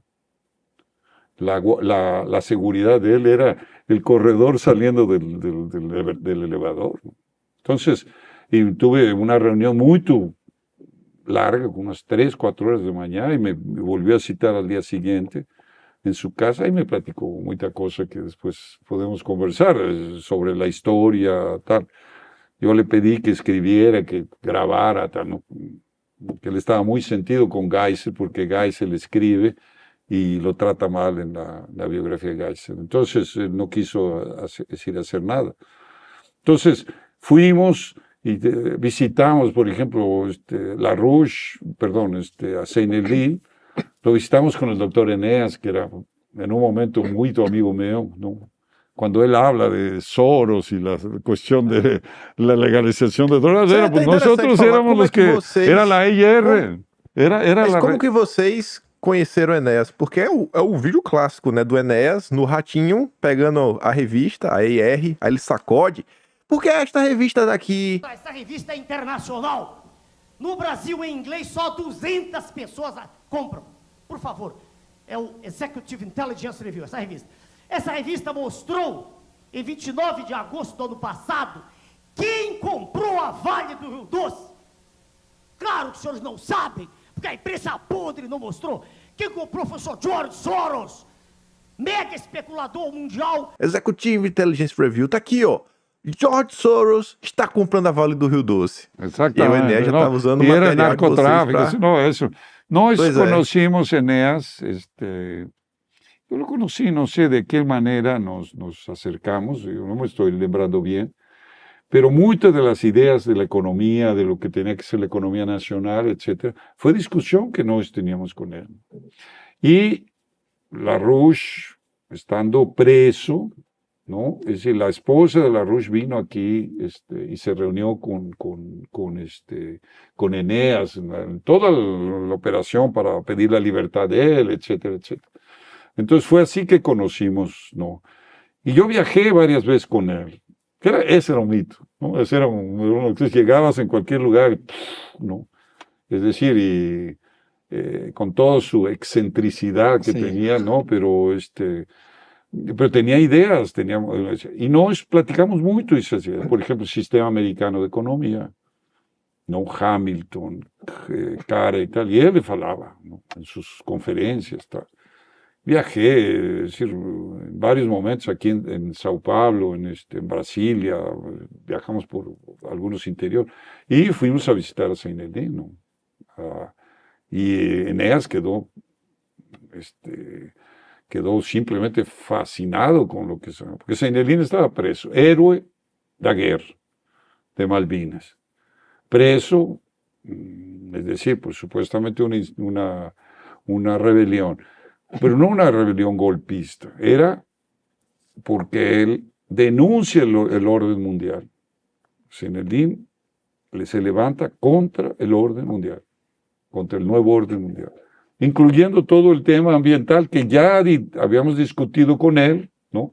Antes de que, en Panamá, por ejemplo, ¿no? Porque él era el agregado militar argentino en Paraná, en Panamá. Y el general Noriega, ¿no? Que después es agente de la CIA y que no sé cuánto y que tal. Noriega era el jefe, era el asistente del general Torrijos, Omar Torrijos, en los acuerdos de Carter-Torrijos para entregar la soberanía a Panamá. Y obviamente que Panamá, el canal de Panamá era un punto estratégico para los Estados, y sigue siendo estratégico. Entonces decir que él estaba vinculado a la CIA, a los Estados Unidos, es una piada. Claro que estaba confirmado. Si era la seguridad nacional de Estados Unidos, ¿cómo no iba a estar el jefe de la inteligencia de Torrijos ligado a eso? Pero él se opuso, y eso fue una cuestión, él se opuso a los Irán Contras, a las operaciones que hicieron con los carteles mexicanos, ¿no? Para, es decir, cambiar drogas por armas. Porque las armas para los Contras, con la anuencia de los Estados Unidos, fue llevado por el cartel de Sinaloa. ¡Porra! Entonces tú dices, y él se opone a eso. Ahí, sentencia a muerte. Sentenciaron a muerte, lo fueron a apresar, es decir, una invasión para apresarlo, una cosa insólita. Y es nuevamente ruptura del orden hemisférico, ¿no? Entonces, bueno, eso era la relación. Yo conocí a Zaineldin en un encuentro en Panamá, ¿no? Es decir, el segundo encuentro anfictiónico preparatorio para la unidad de Iberoamérica y tal. Teníamos toda esa visión. Entonces, voltando a decir ya la cuestión, ya hay la ruptura con LaRouche, Zaineldin rompe con LaRouche también, en función de todo esto, y él nos da la cuestión de la misión, hay que continuar, hay que dar tal y tal, todo eso. Entonces son eso. Y el otro personaje importante es el obispo don Manuel Pestana de Anápolis, ¿no? Que nos conocía y era entusiasta del trabajo nuestro, conservador, tradicional, de un obispo de línea fuerte, de principios, teólogo, tal, ¿no?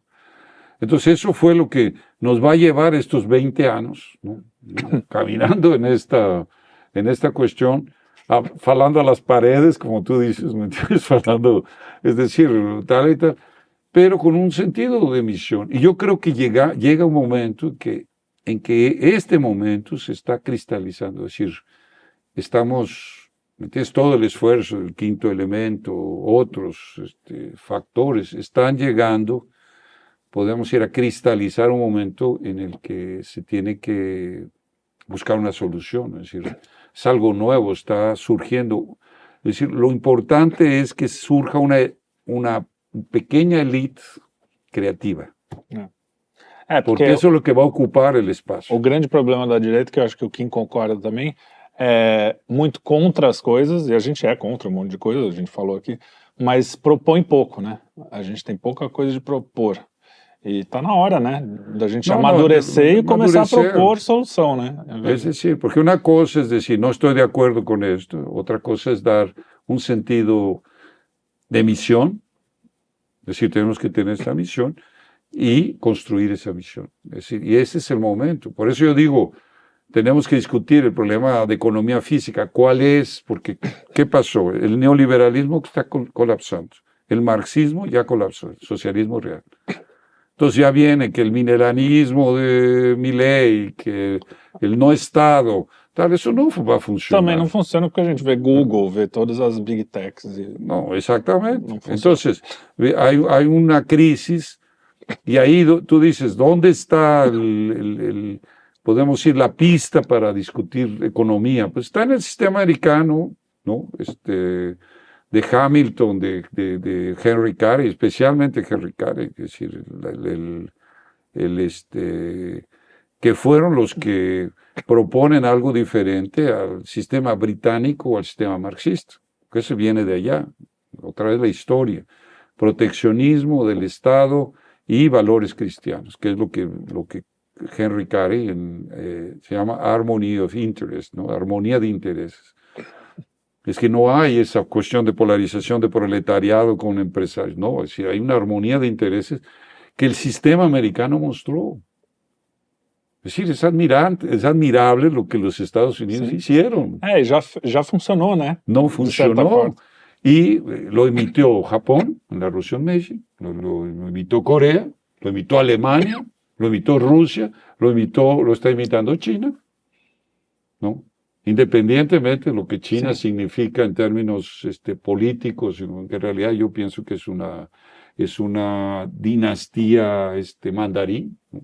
El Partido Comunista sirve como la estructura de su vieja tradición mandarín y ahora están buscando regresar al confucianismo, ¿no? Es decir, porque ellos saben que la cuestión espiritual es fundamental, si no, eso desmorona. Não tem cola, né? Desmorona, el momento que pierdes ese impulso de desarrollo material, eso desmorona. Es decir, entonces, esa es una de las grandes tareas que tenemos en este momento, es decir, hacer propuestas concretas, es decir, qué vamos a hacer en la energía, cómo recuperar este sector, cómo hacer esto, porque hay que involucrar a las personas en la reconstrucción, ¿no? Es decir, esa es la política, no es simplemente de que el Banco Central saca una iniciativa, o el Ministerio de la Hacienda saca esto, o el Ministerio de Planeamiento, o el BNDES financia esto, no, es una concepción de sociedad, tú tienes que elevar esa misión, ¿no? Y yo creo que hay condiciones, es decir, porque todo está desmoronando, no hay, ve Europa, está desmoronando, es decir, los agricultores te van a reclamar eso, ¿no? Entonces yo creo que es por ahí que tenemos que trabajar, ¿no?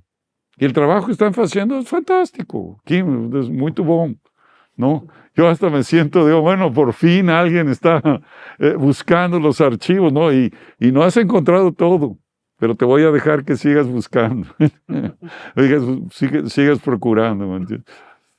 Não, mas tá louco. A quantidade de coisas que eu vejo que hoje, inclusive, impactam no Brasil, até em termos econômicos, você vê que lá atrás estavam falando. Por exemplo, você falou do MMM, né? Marcílio Moreira Marques. Pô, vocês estavam falando desse cara na época da Vale do Rio Doce depois, da questão da Mary Lynch. Depois vocês já estavam falando na questão, nesse contexto até do Eike Batista. Eu achei um dossiê de vocês mostrando como o Eike Batista era a testa de ferro do pai dele e já trabalhava numa mineradora canadense, que era a TVX, que tinha como um dos diretores também da empresa o Paul Soros, que era o irmão do George Soros. Aí você fala, pô, é a mesma coisa o tempo todo. Y el hermano atores. de Soros, que era viaje é terrible, ¿no? El hermano de Soros que estuvo metido directamente queriendo con la Vale, mucho antes, ¿no? El hermano era Artur Soros, o no me lembro el nombre, pero de ahí viene. Entonces, cualquier elemento que quieras, nos podemos ficar media hora, una hora hablando de cada uno de esos elementos. Es decir, porque, por eso digo, es la raíz, ¿me entiendes? Es donde estaban chocando los ovos. Y eso no fue ahora, eso viene, por lo menos, es decir, la concepción desde el asesinato de John F. Kennedy. Ahí comenzó, ahí ya no hay más liderazgo. Ahí es el poder económico, el complejo industrial militar, etc., dominando los Estados Unidos. Porque Kennedy era una y la posibilidad de que el hermano, que era mejor que él, que era Robert Kennedy, lo asesinan en 68, matan a Martin Luther King, es decir, desestabilizan a De Gaulle, ¿me entiendes? Tiran todo el liderazgo que Occidente tenía.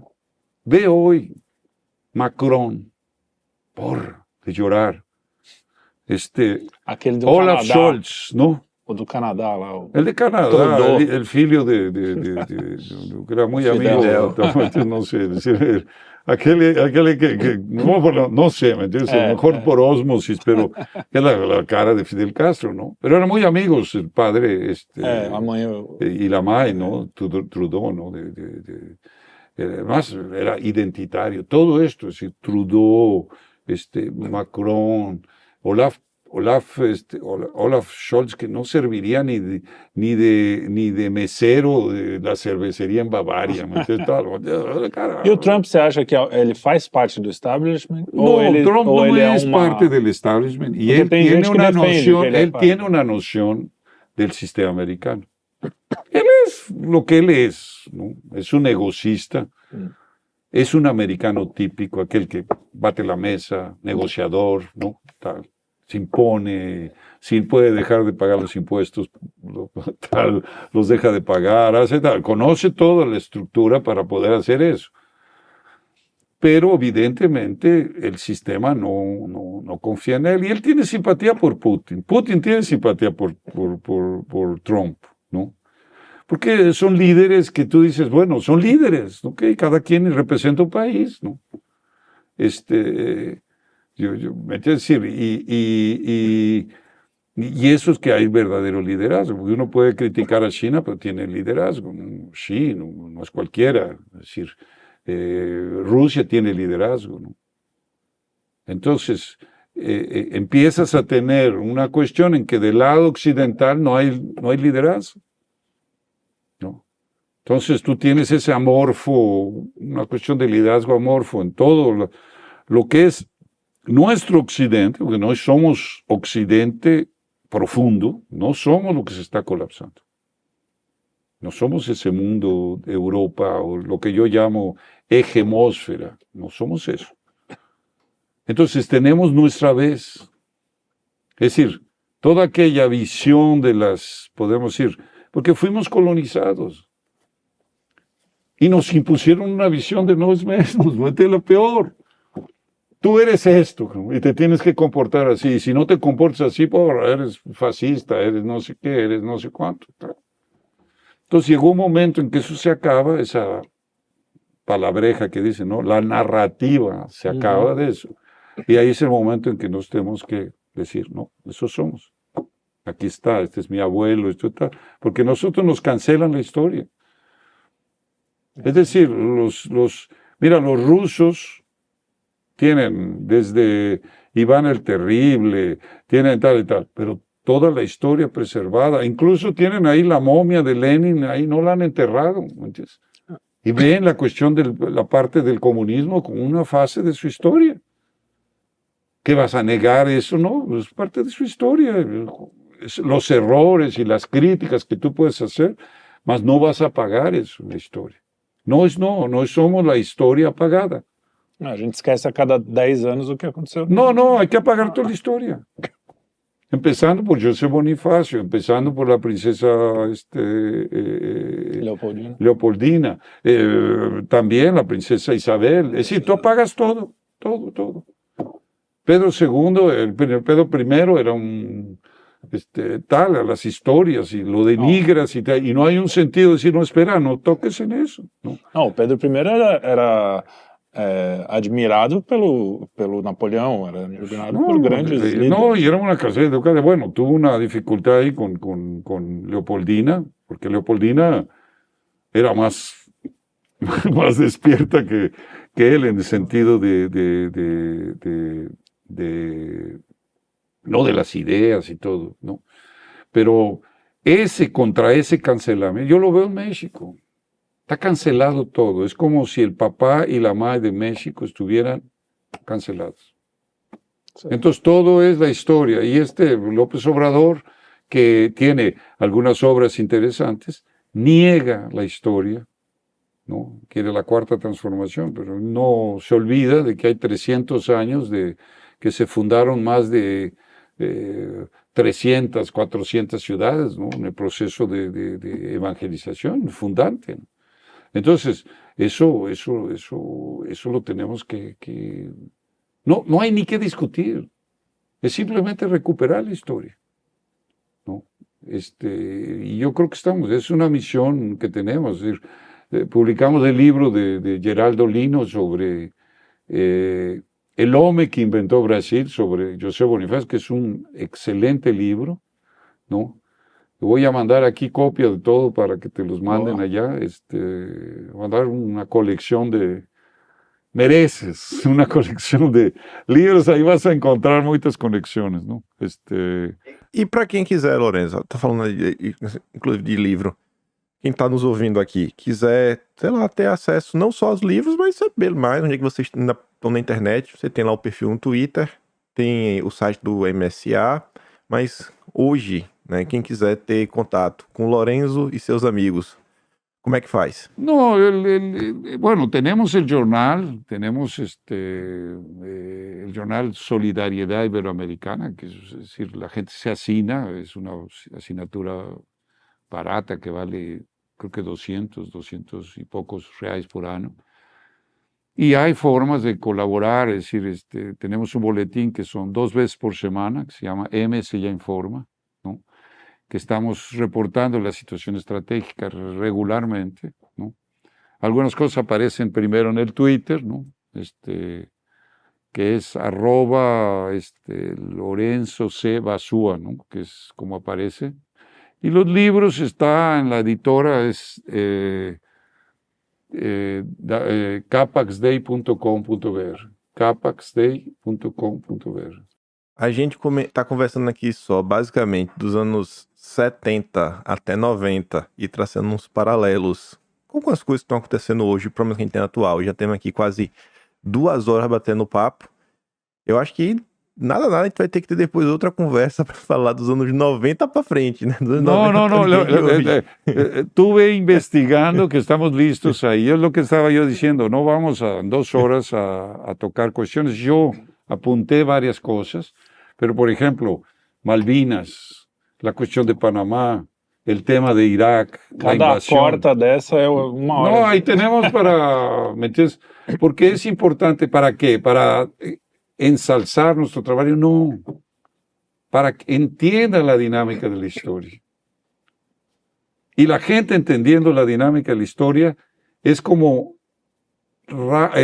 personas que son, podemos, ramas de un proceso. Es decir, empiezan a ser parte, ¿no? de un proceso, sí. ¿No? Es como el bautizo, ¿no? Es decir, en ese sentido, te bautizas, es decir, es parte de una rama, de un tronco que es Cristo, ¿no? Es decir, ese es el sentido del bautizo, es un árbol que tal. Y lo mismo en la cuestión, podemos ir de la historia, es decir, la gente tiene que injertarse en la historia, somos injertos dentro de un tronco de la historia, pero que va dando. Ya, por ejemplo, en el primer capítulo del libro, del documentario, del libro Mafia Verde, por ejemplo, todo el trabajo de Vernadsky. Vernadsky es un desconocido, ¿no? Es desconocido, pero tiene un programa. Sí. Si tú te das cuenta, ¿no? Es decir, los puntos del programa que él elabora en 1900, ¿no? Y poco, ¿no? Entonces, ahí está un ejemplo. Y no es alguien religioso, que fue lo que Felipe destacó en esa parte del documental. Entonces, no, vamos a estar aquí, vamos a estar más veces. Yo acho que es importante ver otros ángulos, pero vamos a regresar hacia el mismo tronco, ¿no? Porque la raíz es esa, ¿no? Entonces, toda esa parte de población, medio ambiente, tal, está en Mafia Verde, ¿no? Ya está, eso está haciendo, ¿no?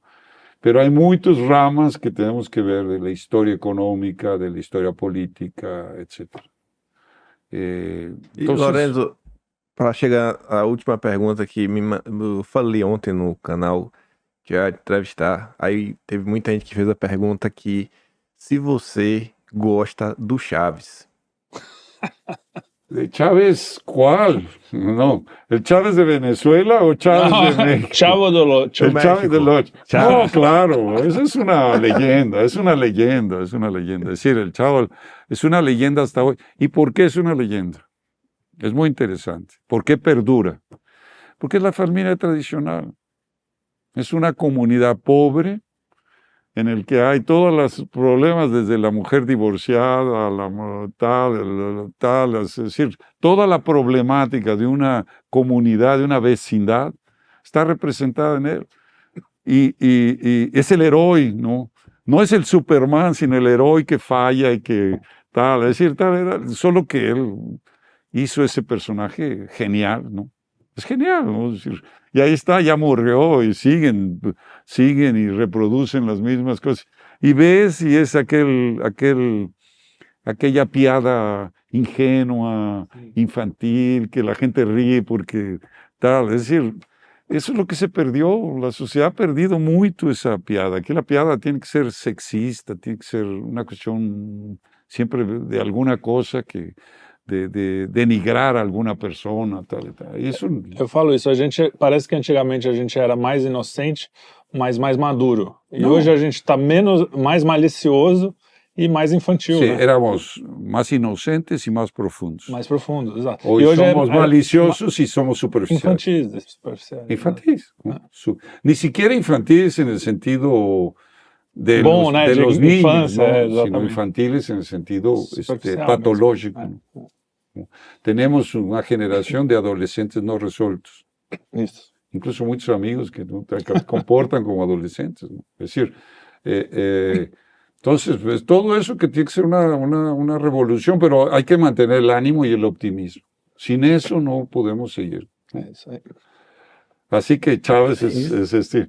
Ya sé que gustas de él, ¿me entiendes? Así que tal, de esos personajes, pero no los vivimos como garotos, ¿no? Sim. Por eso tiene 60 años, ¿no? Tiene 50 años eso. ¿Entiendes? Eu assistia Garoto também, depois. Né? Sí, no. Pero ya no, yo imagínate, yo tengo 70, ahora voy a cumplir 74 años, ¿no? Así que tenemos que hablar muchas de estas cosas, porque mucha cosa, no es que leí, mucha cosa participé. Y en Brasil de muchas cosas importantes, ¿no? Es decir, que hay que transmitir y tal y tal. Es decir, entonces yo digo, para terminar, es decir, es nuestro momento, la bola está en nuestro campo y depende si nos vamos a tropezar con la bola, si vamos a meter autogol, ¿no? Es decir, gol contra, ¿no?